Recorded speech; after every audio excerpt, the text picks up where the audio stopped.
মাশাআল্লাহ, আলহামদুলিল্লাহ। একটা আমরা গাছ লাগাইছি।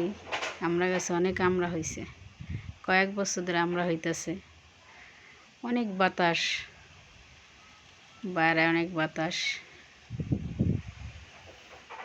প্রতি বছর এমন আমরা হয়, সবাই দিয়েই খাই। একটা ফুল গাছ হয়েছে টাঙ্কির নিচ দিয়া, একটা ফুল গাছ হয়েছে। কত সুন্দর ফুল হয়েছে, অনেক সুন্দর লাগে ফুল গাছগুলো। আমরা গাছটা ওই নিচে লাগাইছি, ওখান থেকে এত বড় হয়েছে, অনেক কামড়া হয়েছে।